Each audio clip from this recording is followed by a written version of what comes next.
Okay, hey, let's talk about some things today.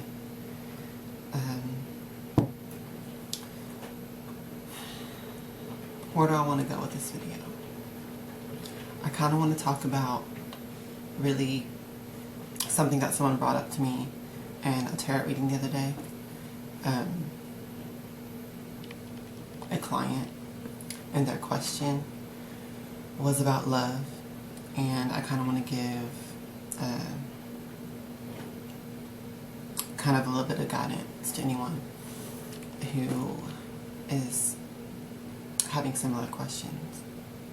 This guy wanted to know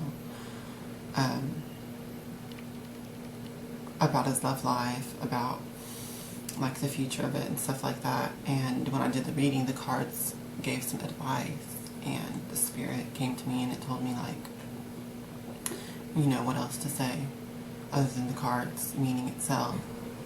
That's how tarot readings work. For those of you who don't know, the cards are just tools to trigger your own psychic power and your own communication with spirits and stuff like that. Okay.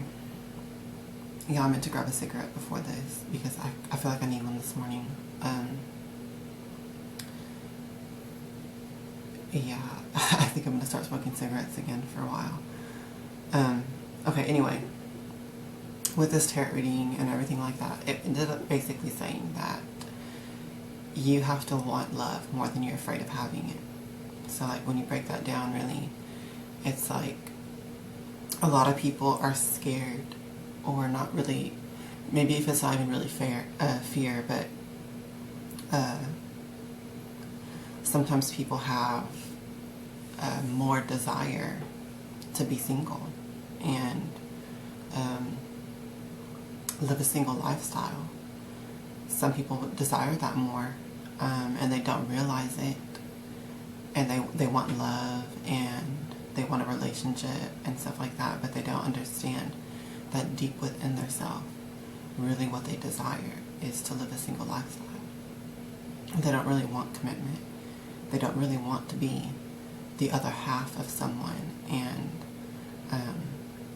have to be dependent on like that. And it really does take away from your life and from doing what you want when you have to give the gift of love. You're giving yourself to another person. It made me think of that story, y'all, from the Greek myths, the story of Paris. What they call it, the Judgment of Paris. Look that up, y'all.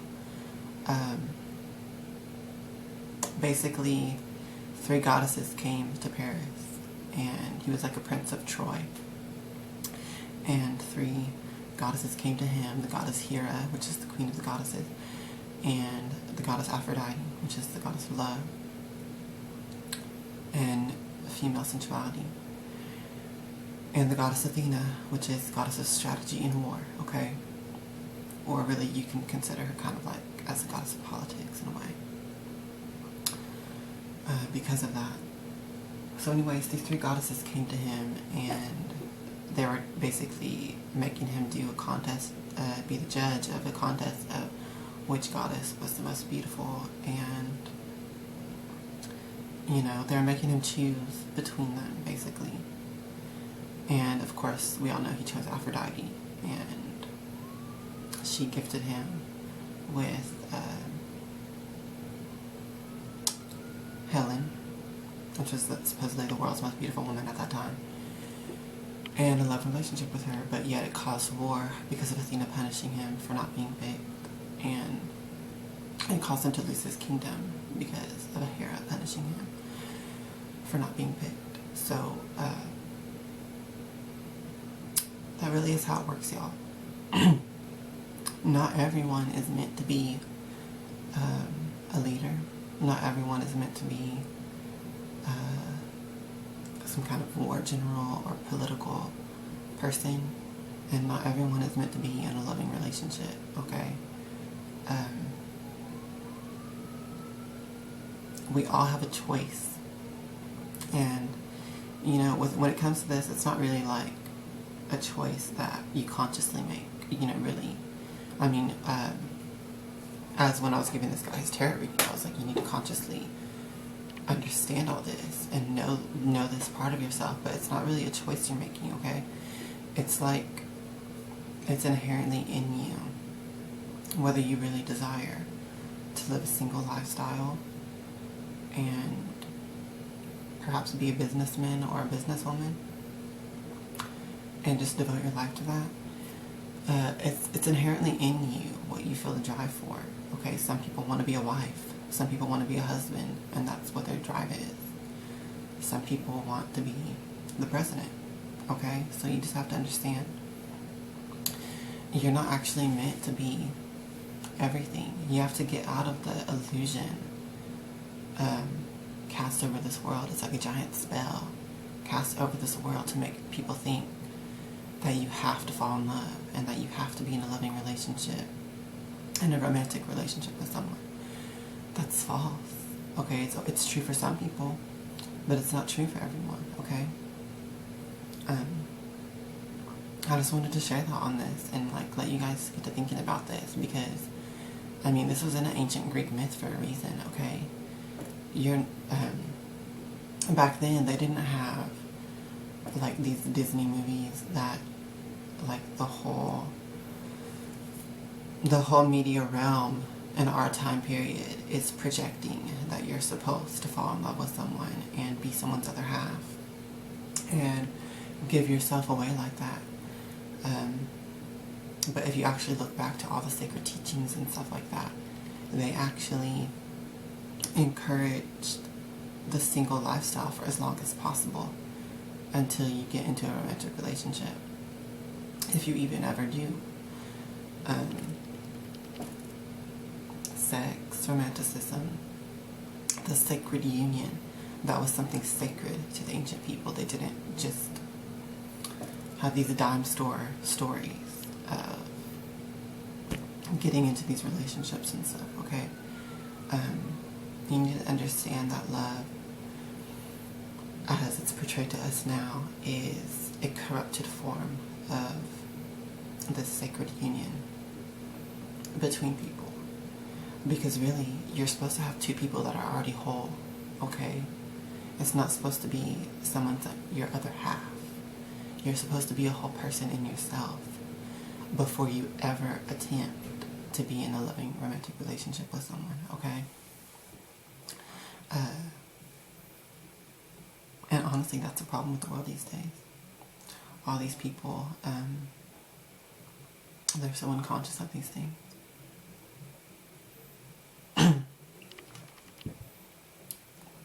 They're perpetuating a cycle of getting into these relationships and reproducing children from these relationships when they're not even a whole person themselves and their partner's not even a whole person either. Okay? And it perpetuates the cycle, because then those children are going to grow up the same way. Okay? They're not going to be taught by their parents to become a whole person, because their parents don't even know how to be a whole person. Their parents are dependent. Now, obviously, this doesn't go for everyone, but I'm just saying, a major issue with the world these days is that that cycle's been perpetuated with people. Okay, y'all. So yeah, I mean, if you really do want to be in a loving relationship, then you have got to decide that that's really what you want. And you've got to decide within yourself that you're willing to give up the single life and whatever that means for you. You're willing to give part of your life devoted to another person to, you know, that subtracts from you. And that's just the way it works, y'all. And I'm not going to sugarcoat it. That's how it is. As for me, I love being single, y'all. I devote myself to my art, to my craft, to Hecate, my business. That's what drives me. Okay, I don't feel driven to be a husband or a father. Especially not yet in my lifetime. I'm 25, y'all. I don't feel ready for that. I don't feel driven to do that. So, you know, it's like you've got to decide within yourself that you want it more than you fear it. Or you want it. You want a loving, a romantic relationship more than you want to have business success. What do you desire more? Ask yourself these questions, y'all. I just want to get you thinking. Blessed be y'all.